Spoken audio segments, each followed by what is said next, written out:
La banque a finalement saisi ton domaine. Mon frère aîné, Alaric, a publié un message dans notre groupe de discussion familiale.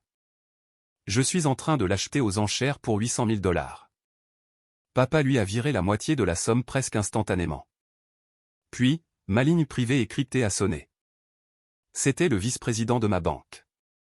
Monsieur, a-t-il dit, sa voix était tout à fait professionnelle, mais teintée de confusion. Cette propriété n'est pas en cours de saisie. Vous venez de payer 2,5 millions de $ en avance. Un remboursement anticipé. Qui est cet homme qui essaie de l'acheter? Avant de vous raconter précisément comment j'ai laissé ma famille, complètement toxique, tomber aveuglément dans un piège qui les mènerait tout droit en prison fédérale, un piège qu'ils avaient eux-mêmes créé, laissez-moi vous ramener au début de cette matinée glaciale de jeudi. Je suis un Vendée. J'ai 34 ans.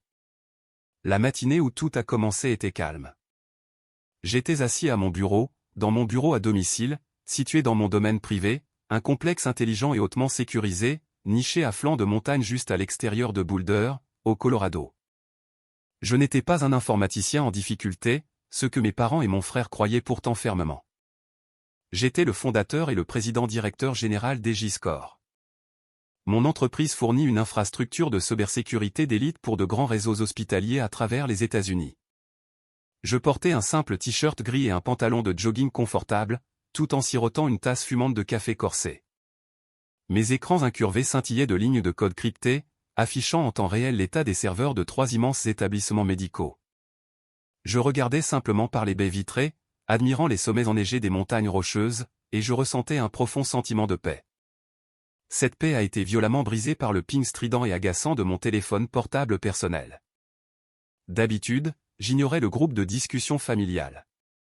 C'était une chambre d'écho toxique et sans fin, où mes parents, Thaddeus et Kreza, louaient constamment mon frère Alaric pour le simple fait d'exister, tout en ignorant complètement tout ce que je pouvais faire. Mais cette fois, un aperçu du message d'Alaric a attiré mon attention. J'ai pris le téléphone. Le texte à l'écran était si absolument délirant que j'ai dû le relire 2 fois. La banque a finalement saisi ton domaine, petit frère, avait tapé Alaric, suivi d'un emoji qui rit. Je suis au palais de justice du comté en ce moment même. Je l'achète à la vente aux enchères publiques pour saisie, pour 800 000 $. C'est une affaire en or. Ne t'inquiète pas. On te laissera venir visiter les montagnes de temps en temps. Je fixais simplement l'écran lumineux. Un œuf froid et lourd s'est formé dans mon estomac. Ce n'était pas de la peur, mais une incrédulité totale face à une telle audace, une telle cruauté. C'était mon sanctuaire. Un domaine isolé de 6,5 millions de $, dans lequel j'avais mis tout mon cœur et toute mon âme. Moins de 45 secondes plus tard, un autre message est apparu. Il venait de Thaddeus, mon père. C'est fait, a-t-il écrit. Je viens de te virer 400 000 $. Bonne chance aujourd'hui, mon fils. Il est temps que cette belle propriété appartienne à quelqu'un qui sait l'apprécier, et qui a une vraie carrière. Mon cœur battait à un rythme lent et régulier. Ils étaient littéralement en train de faire la fête en se réjouissant de ma prétendue ruine financière. Ils célébraient ma chute en temps réel. Je n'ai pas crié. Je n'ai pas jeté ma tasse de café contre le mur. Au lieu de ça, j'ai calmement pris mon téléphone, j'ai ouvert mon application bancaire hautement sécurisée, et je me suis identifié avec mes données biométriques. J'ai accédé à mon compte de prêt immobilier principal. Solde actuel, 0 $. J'avais effectué le dernier virement massif il y a exactement 3 semaines. Un remboursement anticipé de 2,5 millions de $. Mon domaine m'appartenait, en toute propriété, entièrement libre de toute dette. Il n'y avait pas de vente aux enchères du comté. Il n'y avait pas de banque attendant de saisir ma maison. Il y avait seulement mon frère, en train de mettre en scène un mensonge grotesque et monumental. Mais pourquoi? Pourquoi prétendrait-il être au palais de justice, en train d'acheter ma maison? À cette seconde précise, le lourd téléphone fixe sécurisé, posé sur le coin de mon bureau, s'est mis à sonner. C'était une ligne privée cryptée dont seule une poignée de personnes au monde possédait le numéro. J'ai regardé l'afficheur d'appel. C'était le bureau de la direction d'Apex Investment Bank. La tempête était là, et il n'avait absolument aucune idée de ce qu'il venait de déchaîner. Alors que la sonnerie puissante du téléphone crypté résonnait dans mon bureau silencieux, je n'ai pas répondu tout de suite. Je l'ai juste laissé sonner. Pendant quelques brèves et lourdes secondes, mon esprit a été violemment ramené en arrière, vers la longue et épuisante histoire de ma dynamique familiale, profondément toxique. Je devais me recentrer. Je devais me souvenir exactement pourquoi je n'allais leur montrer aucune once de pitié aujourd'hui. Alaric avait 37 ans, et il était l'enfant chéri incontesté de la famille. Il travaillait comme cadre intermédiaire dans une société de courtage d'assurance régionale. Mais à l'entendre parler, ou à entendre mes parents se vanter de lui dans leur country club, on aurait pu croire qu'il était un titan de Wall Street. Alaric adorait projeter l'image de la richesse. Il portait des costumes italiens sur mesure qu'il achetait à crédit. Il conduisait une élégante Mercedes AMG, lourdement financée avec un taux d'intérêt prédateur de 22%. Toute sa vie était une illusion soigneusement construite, profondément fragile, et entièrement basée sur des dettes colossales à taux d'intérêt élevés. Moi, en revanche, j'étais le bouc émissaire de la famille, le rêveur, l'idiot. Parce que je ne mettais pas de costume pour me rendre dans une tour de bureau, mes parents avaient décidé que ma société de cybersécurité n'était qu'une entreprise de réparation d'ordinateurs glorifiés. Ils appelaient ça « mon petit passe-temps informatique ». Le contraste entre nous n'a jamais été plus douloureux que lors du dernier Thanksgiving. C'était un souvenir gravé dans mon esprit comme une cicatrice permanente. Je venais de décrocher un contrat gouvernemental massif et d'acheter une baie de serveurs quantiques de pointe pour mon entreprise, coûtant 150 000 $. C'était un investissement commercial nécessaire et brillant. Quand j'ai mentionné cette acquisition au cours du dîner, ma mère, Kreza, a littéralement levé les yeux au ciel. Elle a laissé échapper un soupir sec et condescendant. « Et Vendée » avait-elle dit, sa voix dégoulinant d'une fausse sollicitude maternelle. « C'est un jouet tellement inutile. Tu jettes ton argent par les fenêtres pour des pièces d'ordinateur, alors que ton frère, lui, est en train de se construire un avenir. » Elle a ensuite passé les 45 minutes suivantes à louer bruyamment Alaric pour avoir financé la location d'un yacht de luxe à Cabo pour ses vacances. Emprunter de l'argent pour paraître riche était célébré. Dépenser de l'argent pour bâtir un empire était tourné en dérision. Ce Thanksgiving fut le jour exact où j'ai créé le registre fantôme. C'était une feuille de calcul hautement cryptée et bien cachée sur mon serveur personnel. Je l'appelais un « musée de la douleur ». Chaque fois qu'ils insultaient mon entreprise, chaque fois qu'ils m'excluaient intentionnellement des photos de famille, chaque fois que Thaddeus racontait à ses amis que j'étais en difficulté alors qu'Alaric prospérait, je le notais. Je documentais la date, l'heure et les mots exacts prononcés. C'était ma façon d'organiser le traumatisme, de me rappeler pourquoi je leur cachais totalement ma réussite financière massive. Mais récemment, les rumeurs avaient commencé à filtrer à travers la vigne familiale. Alaric se noyait sous les dettes. Les factures de cartes de crédit massives le rattrapaient. Sa compagnie d'assurance l'avait discrètement rétrogradé, et il passait désespérément des entretiens pour un poste de vice-président senior dans une grande entreprise de technologie, juste pour obtenir une prime à la signature massive et se sauver d'une faillite totale. Il avait besoin d'argent, et vite. Mais jamais, même dans mes rêves les plus fous, je n'aurais pensé que son désespoir se transformerait en un complot pour voler ma maison. Comment pouvait-il même essayer? J'ai expiré longuement et lourdement. Le téléphone sur mon bureau sonnait toujours, exigeant mon attention. Le temps des souvenirs était révolu. J'ai tendu la main pour décrocher le combiné, mais mon téléphone portable a vibré une fois de plus. J'ai fait une pause, ma main flottant dans les airs. C'était une nouvelle notification du groupe de discussion familiale. Cette fois, elle venait de ma mère. « Et Vendée » écrivit Kreza, ces mots étaient si incroyablement froids qu'ils laissaient presque du givre sur l'écran. « Commence à faire tes valises aujourd'hui. Ton frère est incroyablement généreux de garder cette propriété dans la famille. Alaric a dit qu'il te laisserait peut-être louer le sous-sol, si tu acceptes de garder le terrain propre et de t'occuper du jardinage. Ne rends pas les choses plus difficiles qu'elles ne le sont. Louer mon propre sous-sol. M'occuper du jardinage? C'en était trop. C'est à ce moment précis que la dernière goutte d'obligation familiale s'est évaporée de mon âme. Le registre fantôme était complet. La dernière ligne avait été écrite. Il ne restait plus aucune tristesse en moi. Aucun désir persistant de gagner leur approbation ou de les rendre fiers. Il n'y avait qu'une pulsion froide, calculée, presque mécanique, de voir leur monde entier partir en fumée. Mes yeux se sont durcis. J'ai décroché le téléphone crypté. Monsieur Vendée, dit une voix grave et très professionnelle à l'autre bout du fil. C'était Gideon, le vice-président senior d'Apex Investment Bank. Je m'excuse pour cette interruption urgente de votre matinée, monsieur. Mais nous avons une situation très critique qui se développe au palais de justice du comté. Allez-y, Gideon, dis-je. Ma voix était dangereusement calme, parfaitement stable. Gideon s'éclaircit la gorge. Un homme prétendant être votre frère aîné, Alaric, se trouve actuellement au guichet du greffier du comté. Il a présenté un avis officiel de défaut de paiement et de saisie pour votre domaine. Il a également un chèque de banque certifié de 800 000 $, et il tente d'exécuter un achat du titre de propriété lors d'une vente aux enchères publiques. Je regardais la vue majestueuse sur les montagnes, tapotant mes doigts en rythme sur le lourd bureau en chêne. Gideon, demandai-je doucement, ma propriété est-elle en cours de saisie? Absolument pas, monsieur, répondit Gideon immédiatement, son ton empreint d'une certitude absolue. Vous avez exécuté un remboursement anticipé de 2,5 millions de $ il y a 3 semaines. Nous avons l'acte de mainlevée ici même, dans notre coffre-fort sécurisé. Votre domaine vous appartient en pleine propriété.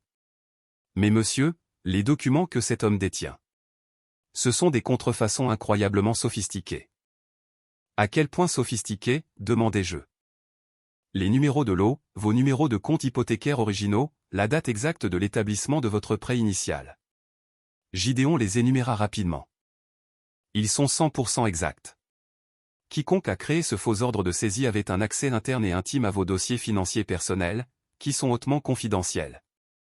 Nous lançons un protocole de verrouillage pour fraude dès maintenant. J'ai fermé les yeux.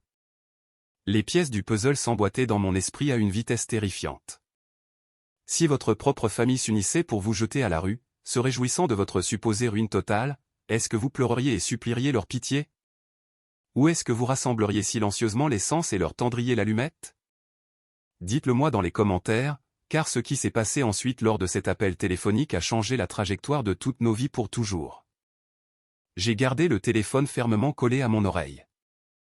Gideon attendait ma réponse. Quelqu'un devait avoir donné à Alaric les détails exacts et hautement confidentiels de mon prêt hypothécaire initial. Je suis un expert en cybersécurité. Ma vie numérique est une forteresse. Mes serveurs sont protégés par un cryptage de qualité militaire, et mes documents physiques sont enfermés dans un coffre-fort biométrique ignifuge, caché derrière un faux mur dans ma bibliothèque. Alaric n'avait pas les compétences techniques pour pirater un grille-pain intelligent, et encore moins mon réseau. Il n'avait certainement pas accès à mon coffre-fort physique. Mais quelqu'un d'autre l'avait. Landra. Le nom a frappé mon cerveau comme un coup de poing. Landra était mon ex-petite amie. Nous étions sortis ensemble pendant 3 ans et elle avait vécu avec moi dans le domaine jusqu'à il y a exactement 8 mois. Elle était belle, follement ambitieuse, et entièrement obsédée par la richesse matérielle. Elle me pressait constamment de vendre ma petite entreprise d'informatique et de trouver un vrai travail dans une grande entreprise de technologie de la Silicon Valley. Elle voulait les tapis rouges, les sacs de créateurs, la validation de la haute société. Quand elle a finalement réalisé que je n'allais jamais mettre un costume et jouer le jeu de l'entreprise, elle a fait ses valises et m'a quitté pour un type qui faisait du trading de crypto-monnaies. Mais avant de partir, elle avait eu accès. Elle connaissait la combinaison du coffre-fort physique parce que je lui avais fait confiance. Elle avait passé un week-end entier seule à la maison pendant que j'étais en déplacement chez un client à Boston. Gideon, dis-je, ma voix baissant d'une octave. L'information est exacte parce qu'elle a été volée à l'intérieur de ma maison. Mon frère agit sur la base de renseignements financiers volés. Monsieur, répondit Gideon, son ton passant d'une préoccupation professionnelle à une sécurité d'entreprise stricte et intransigeante. S'il s'agit d'une tentative coordonnée et préméditée de voler un bien d'une valeur de 6,5 millions de $ en utilisant des renseignements volés et des sceaux de comté contrefaits, ce n'est plus un simple malentendu. C'est un crime fédéral majeur. Tentative de vol qualifiée, fraude électronique, contrefaçon de documents gouvernementaux. Je veux le détruire, dis-je sèchement. Je veux que vous déclenchiez tous les pièges juridiques et financiers à votre disposition. Nous sommes déjà en mouvement, monsieur, m'assura Gideon. La division des crimes financiers du comté a été avertie. Nous le faisons patienter au guichet du greffier. Mais monsieur, si quelqu'un dans votre entourage a divulgué ces documents, il a laissé une trace. Vous devez la trouver. J'ai raccroché la ligne cryptée. Je n'ai pas perdu une seule seconde. J'ai fait pivoter ma chaise vers mon poste de travail, mes doigts volant sur le clavier mécanique. Si Landra avait volé ces documents il y a 8 mois et les avait donnés à Alaric, elle ne l'aurait pas fait gratuitement. Elle était bien trop cupide pour ça. Elle aurait voulu une part massive des bénéfices. Et les gens négligents laissent toujours une empreinte numérique. J'ai ouvert un terminal sécurisé sur mon moniteur de gauche. Quand Landra et moi vivions ensemble, nous partagions un service de stockage en nuage grand public pour des choses simples comme les listes de courses, les photos de vacances et les calendriers partagés. Quand elle a déménagé, elle a révoqué mon accès et changé le mot de passe, mais elle avait complètement oublié avec qui elle sortait. J'avais intégré une porte dérobée dans ce service dès le premier jour, juste par mesure de sécurité standard. J'ai contourné les protocoles de sécurité de base en moins de 90 secondes. Le lecteur s'est ouvert sur mon écran. J'ai commencé à fouiller. J'ai ignoré les dossiers de photos de vacances et de vieilles recettes. J'ai lancé une recherche de fichiers cachés, en filtrant tout ce qui avait été créé dans les 2 dernières semaines avant notre rupture brutale. Et voilà. Un dossier caché, protégé par un mot de passe, enfoui à 4 niveaux de profondeur. Elle l'avait nommé « Plan B ». J'ai craqué le mot de passe du dossier. C'était le nom de son stupide petit chien de salon. J'ai ouvert le contenu. Mon estomac s'est noué, un mélange de dégoût profond et un sourire froid et impitoyable se formant sur mon visage. À l'intérieur se trouvaient des copies PDF haute résolution, parfaitement numérisées, de mon acte de propriété original, de mes documents de prêt hypothécaire, de mes registres de taxes foncières et de mes numéros de routage bancaire. Elle avait méticuleusement photographié tout ce qui se trouvait dans mon coffre-fort. Mais ce n'était pas le meilleur. Juste en dessous des documents volés se trouvait un projet de fichier Microsoft Word. C'était un accord de non-divulgation, un véritable contrat juridiquement contraignant, rédigé entre Landra et mon frère Alaric. Je l'ai ouvert et j'ai lu la clause principale. En échange de la fourniture des renseignements financiers nécessaires pour obtenir la propriété de Boulder, la partie A, Landra, a droit à exactement 25% du bénéfice net lors de la revente finale de la propriété par la partie B, Alaric. Je me suis adossé à mon lourd fauteuil en cuir et j'ai laissé échapper un rire sombre et sans humour qui a résonné bruyamment dans le bureau vide. Ils étaient si incroyablement arrogants. Ils étaient si profondément convaincus de ma stupidité absolue qu'ils avaient littéralement documenté leur fraude criminelle massive par écrit, l'avaient signée, et l'avaient laissée sur un service de stockage en nuage vulnérable. Ils m'avaient servi la preuve irréfutable sur un plateau d'argent. Mon téléphone portable a sonné, brisant le silence. Ce n'était pas le groupe de discussion cette fois. C'était un appel direct de ma cousine, Odélia. Odélia avait 21 ans, elle était en 3e année d'université, et c'était la seule personne de ma famille élargie qui possédait une once d'empathie humaine. Elle voyait toujours clair dans le jeu d'Alaric et m'avait toujours traité avec un respect sincère. J'ai décroché le téléphone. « Et Vendée » murmura Odélia. Sa voix tremblait violemment. Je pouvais l'entendre pleurer doucement. « Et Vendée, qu'est-ce qui se passe ? Le groupe de discussion est en folie. Alaric dit qu'il achète ta maison aujourd'hui. S'il te plaît, dis-moi que tu vas bien. Tu peux venir dormir sur le canapé de ma chambre d'étudiant si tu en as besoin. » Sa préoccupation désintéressée et pure a presque brisé ma froide détermination. « Je vais bien, Odélia, dis-je doucement. Je ne perds pas la maison. Je te le promets. » Mais Alaric, balbutia-t-elle, reprenant son souffle. Alaric est en train de commettre un crime d'État et fédéral majeur en ce moment même, lui dis-je sans détour. La maison est entièrement payée. Elle m'appartient. Il a falsifié les papiers. Odélia suffoqua bruyamment dans le combiné. Oh mon Dieu, je le savais. Je savais que quelque chose n'allait pas du tout. Elle fit une pause et je l'entendis prendre une profonde inspiration pour se calmer. Et Vendée, dit-elle, sa voix tombant à un murmure terrifié. Je dois te dire quelque chose, et ça me rend physiquement malade de le dire à voix haute. Qu'est-ce que c'est, demandai-je, ma prise se resserrant sur le téléphone. Dimanche dernier, dit Odélia, sa voix tremblante. Je suis allé chez tes parents pour le dîner de famille. Je suis arrivé un peu en avance. La porte d'entrée n'était pas verrouillée, alors je suis entré. J'ai marché vers la salle à manger et ils étaient tous assis autour de la grande table en acajou. Thaddeus, Kreza et Alaric. Je suis resté complètement silencieux, la laissant parler. Ils avaient des papiers étalés partout, continua Odélia, pleurant plus fort maintenant. Alaric montrait à ta mère une fausse lettre de banque avec un sceau du comté dessus. Je suis resté dans le couloir. Je me suis caché dans l'ombre. Je l'ai entendu dire qu'il avait trouvé un type en ligne qui pouvait faire en sorte que les tampons aient l'air totalement réels, mais qu'il avait peur de se faire prendre. Et ma mère, demandai-je. Les mots avaient un goût de cendre dans ma bouche. Qu'a fait ma mère? Odélia laissa échapper un sanglot brisé. Évandé, ta mère l'a regardé droit dans les yeux. Elle lui a tapoté la main, a souri, et a dit. Elle a dit, fais-le, c'est tout. Il est temps que nous donnions à Évandé une leçon définitive sur sa place dans cette famille. Il se croit tellement supérieur à nous, assis là-haut sur sa montagne. Elle savait. Ma propre mère, la femme qui m'a mis au monde. Elle savait que les papiers étaient complètement fabriqués. Elle savait que c'était une escroquerie illégale massive. Et au lieu de l'arrêter, au lieu de protéger son plus jeune fils de la ruine financière, elle a donné à Alaric sa bénédiction explicite et enthousiaste pour détruire ma vie, juste pour apaiser son propre ego amer et toxique. Mon cœur, qui battait rapidement, a soudainement ralenti.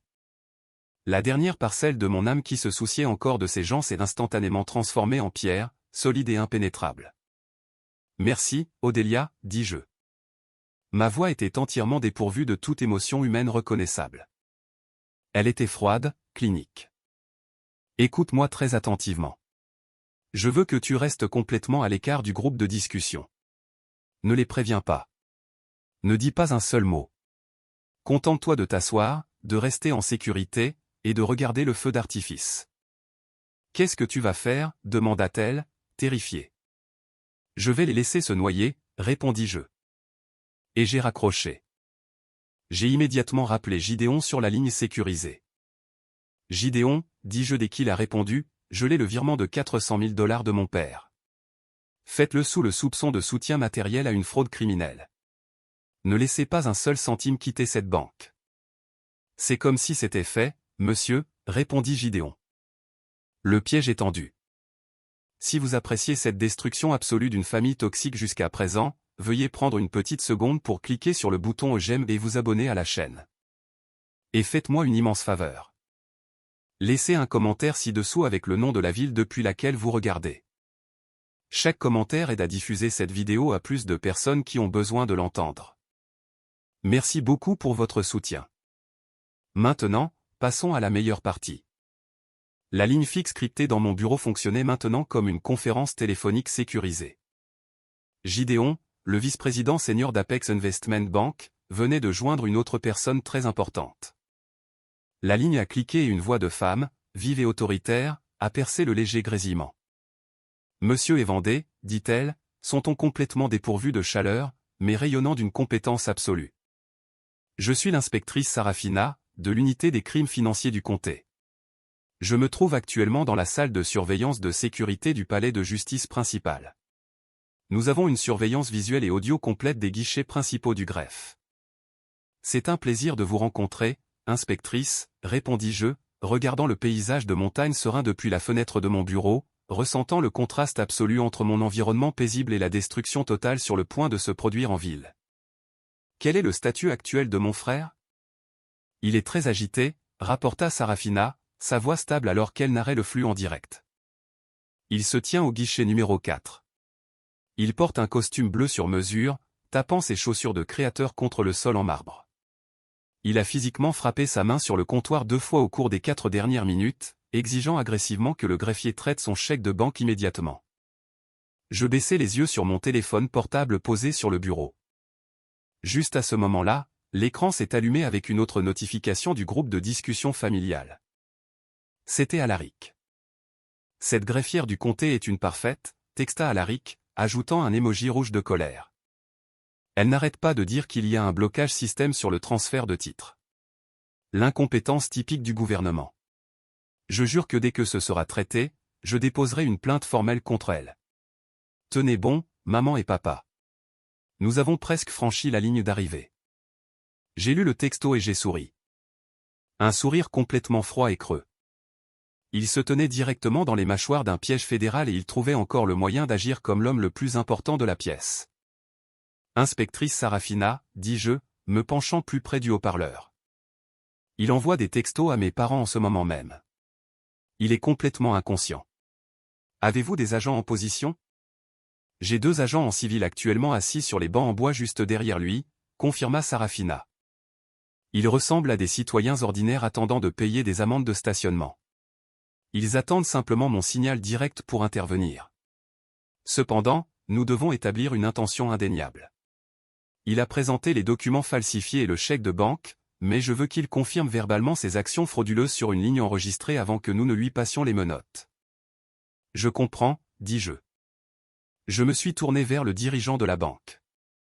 Gideon, je veux que vous appeliez directement le bureau du greffier. Demandez au greffier de passer le combiné physique à mon frère. Je veux être celui qui écoute tout son empire factice s'effondrer en poussière. Compris, monsieur, répondit Gideon. Sa voix contenait une pointe de satisfaction sinistre. Je compose le numéro du responsable des tâches du palais de justice dès maintenant. Je vais fusionner le flux audio pour que vous et l'inspectrice puissiez tout entendre parfaitement. S'il vous plaît, gardez votre microphone en sourdine, monsieur. Nous ne voulons pas qu'il sache que vous écoutez avant que le piège ne se referme complètement. J'ai tendu la main et j'ai appuyé sur le bouton rouge lumineux de mise en sourdine de ma console téléphonique sécurisée. Pendant quelques secondes longues et angoissantes, il n'y eut que le faible bruit de fond ambiant d'un bâtiment gouvernemental animé, filtrant à travers le haut-parleur. J'entendais les échos lointains de gens qui parlaient, le bruit sourd des tampons encreurs frappant le papier, et le grincement aigu de quelqu'un poussant un chariot sur le sol en marbre. Puis j'ai entendu la greffière parler. Sa voix était légèrement nerveuse mais elle maintenait un protocole professionnel strict. « Monsieur Alaric, demanda-t-elle, « Monsieur, je m'excuse pour le retard. J'ai le vice-président senior d'Apex Investment Bank au téléphone. Il doit vous parler directement pour débloquer le système concernant votre chèque de banque. » J'ai entendu le bruissement fort et négligent du combiné téléphonique changeant de main. « Ici Alaric », aboya mon frère au téléphone, sa voix dégoulinant de son arrogance habituelle et injustifiée, et d'une profonde impatience. « Écoutez, je ne sais pas quelle est la raison de ce retard massif, mais j'ai un chèque certifié de 800 000 $ ici même. J'ai l'avis de défaut de paiement. Ma famille essaie de gérer une question de saisie privée très sensible. Alors, s'il vous plaît, traitez simplement ce fichu transfert de titre pour que je puisse fiche le camp d'ici. J'ai un rendez-vous très important pour le thé au Country Club à 14 h. Je me suis adossé à mon lourd fauteuil en cuir, croisant les bras sur ma poitrine. Je fixais les lumières clignotantes de ma baie de serveur. Il était si confiant. Il était si complètement certain d'avoir réussi à me duper, ainsi que la banque et tout le système juridique. Il croyait sincèrement qu'il allait sortir de ce bâtiment en millionnaire. Mais il n'allait pas à un country club aujourd'hui. Il n'allait nulle part, plus jamais. « Monsieur Alaric, dit Gideon. » Le vice-président de la banque n'a pas élevé la voix, mais le poids de son autorité a retenti à travers la ligne téléphonique comme un coup de tonnerre. C'était la voix d'un homme qui commandait des milliards de dollars, s'adressant à un homme qui se noyait dans les dettes de cartes de crédit. Je vous appelle concernant le domaine situé dans le district de Boulder Mountain, appartenant légalement à monsieur Evandé. Ouais, le domaine saisi, répliqua sèchement Alaric, claquant bruyamment des doigts près du récepteur pour exprimer son extrême agacement. Celui que mon petit frère fauché n'a pas réussi à entretenir. Finissons-en, s'il vous plaît. Mon père et moi faisons une offre généreuse en espèces pour effacer la dette bancaire. Vous devriez me remercier de vous épargner les tracas d'une longue vente aux enchères publiques. Il n'y a pas de vente aux enchères publiques, monsieur Alaric, déclara clairement Gideon, articulant chaque syllabe avec une précision létale et impitoyable. Et il n'y a pas de dette bancaire. La propriété en question appartient en pleine propriété à votre frère. L'hypothèque a été entièrement remboursée il y a exactement 3 semaines. Un règlement anticipé de 2,5 millions de dollars. Silence. Un silence pur, absolu, magnifique, a résonné du côté d'Alaric. Le bruit ambiant du hall du palais de justice semblait complètement disparaître. Je pouvais pratiquement entendre les engrenages dans le cerveau de mon frère s'arrêter de manière violente et catastrophique. L'impossibilité même de ce qu'il venait d'entendre court-circuitait toute sa réalité. « Quoi, balbutia finalement Alaric. Son ton arrogant et autoritaire avait complètement disparu. Il a été instantanément remplacé par un couinement aigu de panique authentique et non filtré. Non, non, c'est impossible. Vous avez le mauvais dossier. Il est fauché. Il dirige une petite entreprise de réparation d'ordinateurs qui périclite. J'ai vu l'avis de défaut. J'ai les papiers officiels ici même, dans ma main. Vous n'avez pas vu d'avis de défaut, contra Gideon en douceur, resserrant systématiquement le nœud coulant invisible autour du cou de mon frère. Parce que le document que vous tenez dans votre main en ce moment est une contrefaçon avérée et fabriquée.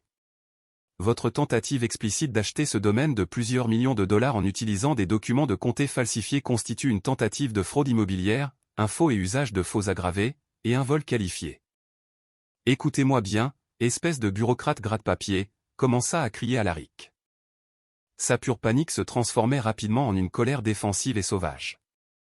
Il perdait le contrôle et il le savait. Vous ne savez pas de quoi diable vous parlez. L'annonce était en ligne. Je l'ai vu. Mon père m'a viré la moitié de cet argent. C'est une transaction légitime. Il n'y a pas d'annonce, répliqua Gideon sans effort, démantelant les mensonges d'Alaric avec une froide efficacité d'entreprise. Et en raison de cette tentative de fraude manifestement illégale, Apex Investment Bank a gelé de manière permanente votre chèque de banque de 800 000 $, en attendant une enquête criminelle fédérale et étatique massive. Vous ne pouvez pas geler mon argent, hurla Alaric, perdant complètement son sang-froid, sa voix résonnant fort et désespérément dans le hall public du palais de justice. C'est mon argent. Cela inclut 400 000 $ directement de mon père. Il a retiré ça de ses comptes de retraite. Vous ne pouvez pas faire ça. J'exige de parler à mon avocat tout de suite. Ce serait fortement conseillé, monsieur, dit Gideon, son ton devenant glacial.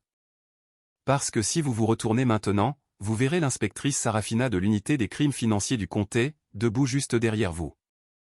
À travers le haut-parleur du téléphone, j'ai entendu un hoquet de terreur aiguë de la part d'Alaric. Le son d'un homme qui réalise soudainement que le sol a entièrement disparu sous ses pieds. Puis, une nouvelle voix est entrée dans le flux audio en direct. C'était l'inspectrice Sarafina. Alaric, dit Sarafina, sa voix vive, autoritaire, et ne laissant absolument aucune place à la négociation. Retournez-vous lentement. Placez vos mains à plat sur le comptoir en marbre. Ne tentez pas de fuir. Ne résistez pas. Attendez, attendez, un instant, cria Alaric, sa voix se brisant violemment comme celle d'un enfant terrifié. C'est un énorme malentendu. J'essayais juste d'aider mon frère. C'est une affaire de famille privée. S'il vous plaît, laissez-moi juste l'appeler. Laissez-moi appeler Evandé. J'ai tendu la main et j'ai appuyé sur le bouton lumineux de ma console, réactivant mon microphone sécurisé. Je me suis penché très près du téléphone, m'assurant que ma voix porterait clairement et parfaitement à travers le combiné jusqu'à son oreille. Ce n'est plus une affaire de famille, dis-je doucement, ma voix tranchant le chaos du hall du palais de justice comme une lame de rasoir. À la seconde exacte où tu as décidé de voler ma maison, Alaric. J'ai entendu Alaric se figer complètement. Evandé, murmura-t-il, sa voix tremblant d'une horreur pure et sans mélange. Es-tu sur cet appel? Oui, répondis-je. Et Alaric, bonne chance pour ton rendez-vous pour le thé. J'ai de nouveau mis mon microphone en sourdine. Je ne voulais pas dire un mot de plus. Je voulais juste écouter. Par le haut-parleur, le cliquetis lourd, métallique et sans équivoque des menottes en acier se refermant fermement autour des poignets d'Alaric. Le son était incroyablement fort, incroyablement final. J'ai entendu les sons frénétiques et pathétiques de mon frère sanglotant lourdement, suppliant les officiers en civil de le laisser partir, plaidant qu'il était un gestionnaire financier respecté et qu'il faisait une terrible erreur. Ses cris ont résonné à travers la ligne alors qu'il lui tirait de force les bras derrière le dos et lui lisait ses droits. Gideon a remercié la greffière du comté de manière professionnelle et a mis fin à l'appel de son côté. L'inspectrice Sarafina a confirmé que le suspect était en garde à vue et a déconnecté. J'ai reposé le combiné de mon téléphone sur le lourd bureau en chêne. Le silence profond est revenu dans mon bureau, mais il semblait entièrement différent maintenant. Il ne semblait pas solitaire. Il ne semblait pas lourd. Il semblait incroyablement propre.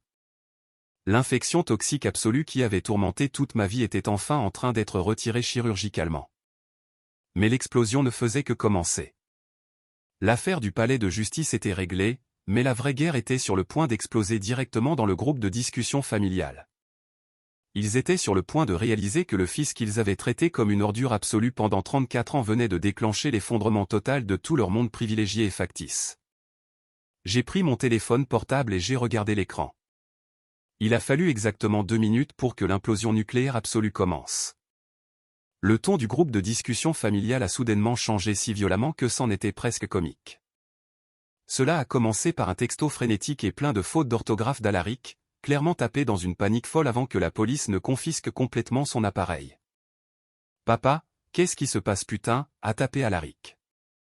Le greffier a appelé la police. Ils ont gelé le chèque. Ils ont gelé tes 400 000. Appelle la banque tout de suite. Aide-moi. Il n'y eut plus de message d'Alaric. L'inspectrice Sarafina avait officiellement saisi son téléphone comme preuve principale dans une enquête pour crime majeur. Puis Thaddeus, mon père, est entré dans la conversation. Ses textos rayonnaient de l'autorité arrogante et retentissante qu'il maniait toujours comme un gourdin. « Et Vendée, qu'est-ce qui se passe, bon sang ?» Alaric dit qu'il se fait arrêter. « Pourquoi la banque a-t-elle gelé mon argent ? C'est tout mon fonds de retraite. J'ai subi une pénalité énorme pour retirer cet argent. Règle ça tout de suite. Appelle la banque et dis-leur que c'est une erreur. » Cresa, ma mère, est intervenue immédiatement après lui. Son texto dégoulinait de son arrogance toxique habituelle et d'un manque total d'empathie pour ma situation. « Et Vendée, arrête de faire un caprice d'enfant pour un bien immobilier dont tu n'as même pas besoin. Appelle la police tout de suite et clarifie ce malentendu. Tu mets cette famille dans l'embarras en public. » Un malentendu. C'était le mot exact qu'elle avait choisi d'utiliser. Falsifier des documents légaux du comté, tenter de voler un domaine de 6,5 millions de dollars, et conspirer pour me laisser complètement en faillite n'était qu'un petit malentendu familial à ses yeux. J'ai pris une capture d'écran haute résolution de toute la conversation, en m'assurant que les horodatages étaient parfaitement visibles. Je l'ai enregistré dans un dossier crypté sécurisé sur mon serveur, intitulé « Preuve ». Puis j'ai tapé une seule et unique réponse. C'était le tout dernier message que j'enverrai jamais à ce groupe toxique. J'habite ici, ai-je écrit. C'est ma résidence principale et le siège de mon entreprise. J'ai remboursé l'hypothèque de 2,5 millions de dollars il y a 3 semaines. Le domaine m'appartient, en toute propriété. Alaric a tenté d'acheter frauduleusement ma propriété en utilisant des documents gouvernementaux falsifiés et des renseignements financiers volés. La banque et la police enquêtent actuellement sur lui pour plusieurs crimes graves. Je n'ai rien autorisé de tout cela et je ne retirerai absolument pas les charges. J'ai appuyé sur envoyer. Puis, avec un sentiment de paix profond et écrasant envahissant tout mon corps, j'ai quitté définitivement le groupe de discussion. J'ai supprimé entièrement le fil de conversation. Mon téléphone a immédiatement commencé à sonner. Thaddeus. J'ai laissé sonner. Puis Cresa. J'ai laissé sonner. Cet appel d'affilée. Il paniquait. Pour la première fois de ma vie, il n'avait plus le contrôle du récit. Et la perte soudaine de pouvoir les rendait absolument fous. Si vous pensez que mes parents vont appeler pour s'excuser maintenant qu'ils savent que je suis multimillionnaire, vous n'avez clairement jamais eu affaire à des personnes profondément narcissiques. Cliquez sur le bouton j'aime et abonnez-vous à dès maintenant si vous voulez voir exactement comment ils ont essayé de me menacer sur mon propre Porsche, complètement inconscient du rebondissement ultime que je tenais dans ma main. Je me suis éloigné de mon bureau et je me suis tenu près des immenses baies vitrées, regardant la longue allée privée sinueuse de mon domaine. Je m'attendais pleinement à ce qu'ils se présentent à ma porte. Je connaissais mes parents. Ils ne supportaient pas d'être ignorés. J'avais entièrement raison. Moins d'une heure et demie plus tard, j'ai entendu le crissement agressif et bruyant du gravier. J'ai regardé le flux de la caméra de sécurité sur ma tablette. Thaddeus conduisait son énorme SUV de luxe en leasing. Il a pratiquement dérapé jusqu'à un arrêt brutal, se garant en diagonale à travers mon allée immaculée, écrasant négligemment une partie du coûteux aménagement paysager près de la fontaine en pierre. Mes 2 parents ont bondi de la voiture. Ils ne ressemblaient pas à des parents aimants et inquiets. Ils n'avaient pas l'air désolés. Ils ressemblaient à des directeurs d'entreprise furieux venant réprimander agressivement un employé débutant et désobéissant. Je n'ai pas attendu qu'ils martèlent la porte de leur poing. J'ai ouvert la lourde porte d'entrée en chêne sur mesure et je suis sorti sur le vaste porche en pierre. Je me tenais fermement en haut des escaliers, les bras nonchalamment croisés sur ma poitrine, les regardant physiquement de haut.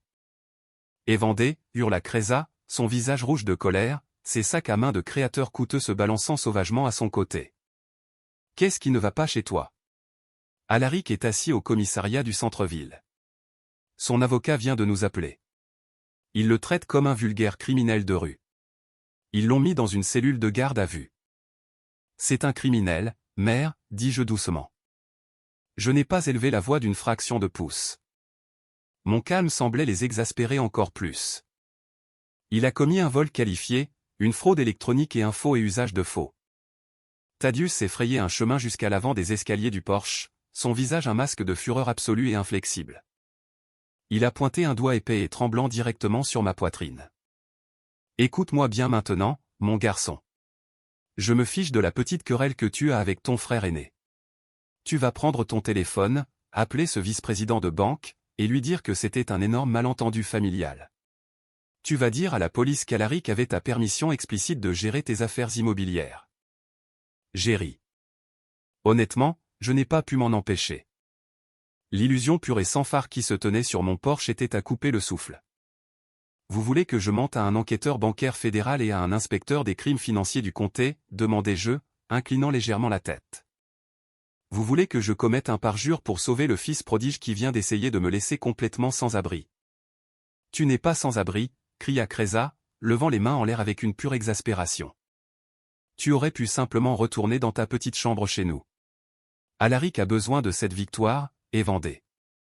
Il a été incroyablement stressé. Son salaire à la compagnie d'assurance n'a pas été suffisant pour couvrir son style de vie. Il est en lice pour une promotion massive qui va changer sa vie, et un casier judiciaire ruinera toute sa carrière. Sa carrière est déjà terminée, déclarai-je sèchement, dépouillant systématiquement toutes ses illusions fragiles. On ne travaille pas dans le secteur financier quand on a un casier judiciaire pour fraude financière grave. Et franchement, aucun de vous deux ne s'en sortira indemne. Thaddeus s'est rapproché, bombant le torse, essayant d'utiliser sa présence physique pour m'intimider. C'était une tactique d'intimidation qui aurait pu fonctionner quand j'étais un adolescent terrifié, mais elle était complètement pathétique et entièrement inefficace maintenant. Mes 400 000 $ sont bloqués dans ce chèque de banque gelé, Évandé, gronda Thaddeus, sa voix tremblant d'une rage à peine contenue. As-tu la moindre idée de ce que tu as fait? J'ai subi une pénalité fiscale massive en retirant cet argent. J'ai mis notre maison en hypothèque. Si je ne récupère pas cet argent d'ici la fin du mois, ta mère et moi allons manquer notre paiement hypothécaire. Nous pourrions perdre notre maison. Tu mets notre héritage en péril. Tu détruis cette famille. J'ai regardé mon père droit dans les yeux.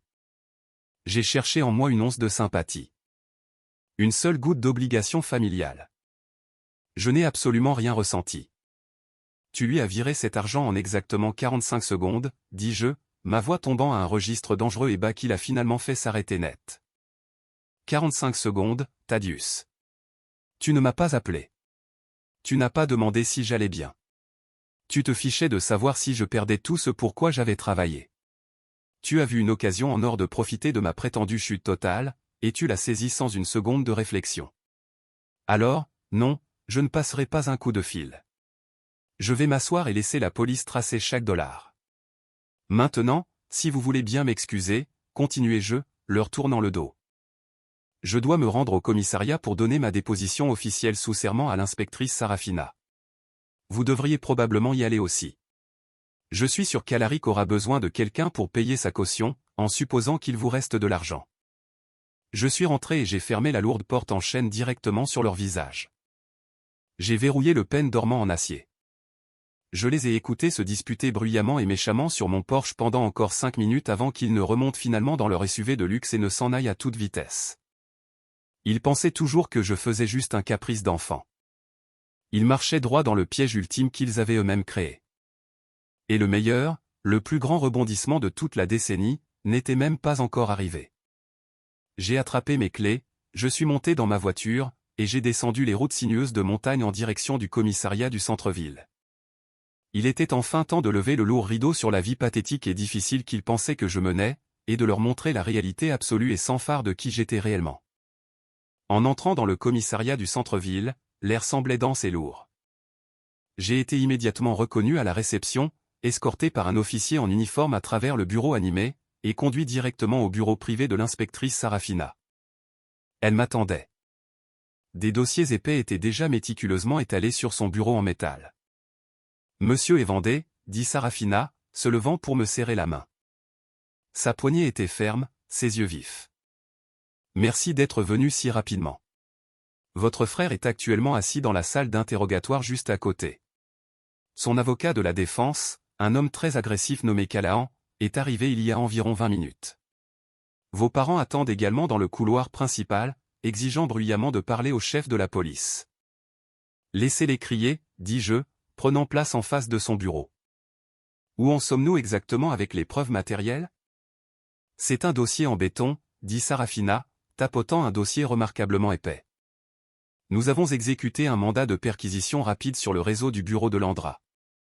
Nous avons trouvé le service de stockage en nuage exact que vous avez mentionné. Nous avons le projet d'accord de non-divulgation. Nous avons la signature numérique de votre frère sur les documents de comté falsifiés. C'est incroyablement accablant. Juste à ce moment-là, on a frappé sèchement et avec arrogance à la porte en verre dépoli du bureau. Avant même que Sarafina ne puisse donner la permission d'entrer, la porte s'est ouverte violemment. C'était Callahan, l'avocat de la défense hors de prix d'Alaric. C'était un type à l'allure lisse, portant un costume coûteux sur mesure, et arborant un sourire condescendant. Juste derrière lui, l'air absolument furieux, se trouvaient mes parents. « Inspectrice Sarafina » dit Callahan doucement, ignorant complètement ma présence dans la pièce. « Je représente Alaric. Je crois qu'il y a eu une réaction excessive, massive et malheureuse ici aujourd'hui. Mon client agissait en croyant sincèrement, bien que par erreur, que la propriété de son frère était en grande difficulté financière. Il tentait un sauvetage familial, un acte de pure générosité, pas de fraude. J'ai laissé échapper un rire âpre et amer qui a transpercé la lourde tension dans la pièce. De la générosité, demandai-je. Il a falsifié un sceau de comté, Callahan. Callahan m'a finalement regardé, ses yeux se plissant alors qu'il me jaugeait, clairement peu impressionné par mon simple t-shirt gris. Vous devez être Evandé. Écoutez, Evandé, les disputes familiales s'enveniment. Mais essayer de ruiner la vie de votre frère aîné pour une simple mésentente est extrême. Alaric est un gestionnaire financier très respecté. Si vous poussez cela jusqu'à un procès pénal, nous engagerons immédiatement une action civile massive pour diffamation, perte de revenus futurs et détresse émotionnelle. Vous n'avez pas les ressources juridiques ou financières pour mener une longue bataille judiciaire contre nous. Mes parents ont hoché la tête vigoureusement en accord derrière lui. Thaddeus a bombé le torse, s'avançant dans le petit bureau. Écoute l'avocat, Evandé. Alaric est sur la voie rapide vers un succès massif. Il passe actuellement des entretiens pour une promotion de vice-président exécutif senior dans l'une des plus grandes entreprises de cybersécurité de l'État. Si tu ruines cette opportunité pour lui, je m'assurerai personnellement que tu sois entièrement rayé du testament. Je me suis lentement levé de ma chaise. J'ai regardé Callahan, puis mon père, et enfin ma mère. L'arrogance pure dans la pièce était suffocante. Une promotion de cadre supérieur, demandai-je, gardant ma voix dangereusement basse, savourant absolument le moment. Dans une entreprise de cybersécurité. Laissez-moi deviner, l'entreprise s'appelle Aegis Networks. Thaddeus parut légèrement décontenancé que je connaisse le nom, mais il retrouva rapidement son expression suffisante et supérieure. Oui, en effet. C'est une entreprise incroyablement prestigieuse. Ils gèrent des contrats hospitaliers de plusieurs millions de dollars. Ils vont payer à Alaric un salaire astronomique, quelque chose que tu ne pourrais pas comprendre avec tes petits passe-temps de réparation d'ordinateurs. Il est en entretien directement avec leur conseil d'administration depuis 3 mois. Je me suis tourné vers l'inspectrice Sarafina. Inspectrice, est-ce qu'Alaric est dans la pièce juste à côté? Peut-il nous entendre? Il est dans la salle d'interrogatoire juste derrière ce mur, dit Sarafina, désignant le grand miroir sans teint sur le mur attenant. Le flux audio est activé. Nous étions sur le point d'entrer pour l'interrogatoire formel. Bien, dis-je. Je me suis approché du miroir sans teint, sachant que mon frère était assis de l'autre côté, probablement en train de transpirer dans son costume bon marché. J'ai regardé Callahan, qui commençait à perdre son sourire suffisant, sentant clairement que quelque chose n'allait pas du tout. Callahan, dis-je clairement, ma voix résonnant dans le petit bureau, dirigé à la fois vers l'avocat et le miroir. Vous devriez probablement conseiller à votre client d'arrêter de mentir sur son CV. Et Thaddeus, vous devriez probablement faire une recherche en ligne de base avant de vous vanter des perspectives de carrière de votre enfant chéri. De quoi parles-tu, lança Kreza, croisant les bras sur la défensive. Aegis Core Networks, dis-je, articulant chaque syllabe avec une précision létale et dévastatrice. C'est mon entreprise. Le silence qui s'est abattu sur la pièce était absolu. Il était lourd, suffocant, et tout à fait profond. Pardon, balbutia Callahan, sa façade professionnelle et lisse se fissurant complètement, ses yeux allant de moi au dossier sur le bureau. Je suis le seul fondateur, le principal actionnaire, et le président-directeur général d'Aegis Core Networks, déclarai-je, ma voix résonnant d'une autorité inébranlable. J'ai sorti de ma poche ma lourde carte de visite d'entreprise en métal massif et je l'ai jetée sur la table. J'ai fondé l'entreprise il y a 7 ans. Mon salaire annuel réel, Thaddeus, éclipse le tien et celui d'Alaric réunis.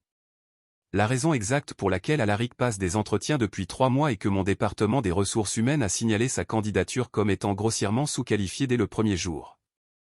Mais j'ai personnellement demandé de le faire patienter, en planifiant des entretiens inutiles, juste pour voir à quel point il était désespéré. La mâchoire de Thaddeus est littéralement tombée. Son visage est devenu d'une teinte maladive et grisâtre. Il a tendu la main et a attrapé le dossier d'une chaise juste pour ne pas s'effondrer. De l'autre côté du miroir sans teint, j'ai entendu un son étouffé, atroce, déchirant. Cela ressemblait à un homme en pleine crise psychologique catastrophique. Alaric avait enfin réalisé l'ampleur absolue de son erreur. Il n'avait pas seulement essayé d'escroquer son pauvre frère en difficulté. Il avait essayé d'escroquer le puissant PDG de l'entreprise où il suppliait désespérément pour un emploi. Il avait détruit toute sa carrière, sa liberté et sa réputation en un seul mouvement incroyablement stupide. Callahan a regardé la carte de visite en métal. Puis il a rapidement rangé sa mallette en cuir fin, ses mains tremblant visiblement. Il a regardé mes parents avec un dégoût pur et sans mélange. Vous m'avez dit que c'était un frère fauché et mécontent qui essayait de vous extorquer de l'argent. Vous m'avez complètement menti. Je ne représente pas un client qui commet une fraude criminelle contre un PDG d'entreprise avec des ressources juridiques illimitées. Trouvez un autre avocat. Je me retire. Callahan est sorti du bureau en trombe, claquant la porte agressivement derrière lui. Mes parents sont restés là, complètement paralysés, me regardant comme si j'étais un étranger terrifiant qu'ils n'avaient jamais rencontré. Le récit qu'ils avaient soigneusement construit pendant 34 ans venait d'être pulvérisé en 1 million de morceaux irrécupérables. Les retombées immédiates ont été plus rapides, plus complètes et bien plus brutales que je n'aurais jamais pu l'anticiper. Une fois que l'illusion fragile et pathétique de mon échec a été complètement brisée, la dure réalité de leurs propres actions toxiques s'est abattue sur eux avec le poids imparable d'un gratte-ciel qui s'effondre. Landra, mon ex-petite amie traîtresse et intéressée, pensait honnêtement qu'elle avait exécuté le crime en col blanc parfait. Elle se pavanait dans son bureau en se prenant pour un génie. Mais l'inspectrice Sarafina ne l'a pas simplement arrêtée discrètement. Elle en a fait un spectacle très public et humiliant. La police a exécuté un mandat de perquisition dans l'entreprise de marketing haut de gamme de Landra, en plein milieu d'un mardi après-midi chargé. Ils l'ont escorté hors du bâtiment de verre, menotté, devant son patron et tous ses collègues bavards. Elle a été formellement accusée d'espionnage industriel et de complot en vue de commettre une fraude immobilière. Alaric a été formellement accusé de tentative de fraude immobilière, de contrefaçon de documents gouvernementaux officiels et de vol qualifié. Parce que la valeur estimée du domaine qu'il a essayé de voler était de 6,5 millions de dollars, le procureur de district a joyeusement élevé les charges au plus haut niveau de crime possible. Son avocat commis d'office, surchargé de travail, a réussi à négocier un accord de plaidoyer pour éviter une peine de prison ferme. Il a été condamné à 5 ans de probation stricte et supervisée, à 500 heures de service communautaire obligatoire, et ses licences financières lui ont été retirées de manière permanente. Sa carrière était entièrement, irréversiblement morte. Et puis il y avait mes parents, les architectes de toute cette dynamique toxique. Les 400 000 $ que mon père avait précipitamment virés à Alaric sont restés bloqués sur un compte séquestre gelé, sous un examen fédéral strict. Parce que cette somme massive d'argent était destinée à faciliter une fraude criminelle, l'État l'a confisquée comme preuve directe d'un crime. La pression financière les a complètement brisés. Thaddeus avait vidé leur compte d'épargne et retiré une énorme somme sur la valeur de leur maison familiale pour financer l'arnaque d'Alaric. Sans cet argent, ils ne pouvaient tout simplement pas maintenir leur style de vie somptueux. Ils ont manqué 3 paiements hypothécaires consécutifs. Les parents qui se moquaient sans cesse de moi pour être supposément menacés de saisie immobilière étaient maintenant confrontés à une saisie réelle et terrifiante. Mais la ruine financière n'était rien comparée aux retombées sociales. La nouvelle s'est répandue dans leur prestigieux country club comme une traînée de poudre. En 48 heures, tout le club savait que le fils prodige de Thaddeus était un criminel fauché et désespéré qui avait essayé de voler une maison à son propre frère milliardaire et très prospère. Thaddeus et Kreza ont été complètement ostracisés, traités comme une maladie contagieuse, des parias sociaux dans la seule communauté qui leur importait vraiment. Je n'ai assisté à aucune des audiences du tribunal. J'ai laissé mon équipe d'avocats d'entreprise impitoyable s'occuper de toute la paperasse banale. Un soir tranquille, environ un mois après la fin de toute cette épreuve, je suis retourné en voiture sur la montagne jusqu'à mon magnifique domaine sécurisé. Je suis entré dans mon bureau à domicile, je me suis versé un verre de bourbon cher, j'ai allumé mon serveur sécurisé et j'ai ouvert le dossier hautement crypté sur mon bureau. J'ai cliqué sur le registre fantôme. J'ai fait défiler lentement les 52 entrées détaillées de manque de respect, les rejets désinvoltes, les insultes cruelles, la joie volée. Pendant des années, cette simple feuille de calcul avait été mon armure, ma façon psychologique de suivre les dettes émotionnelles qu'ils avaient envers moi.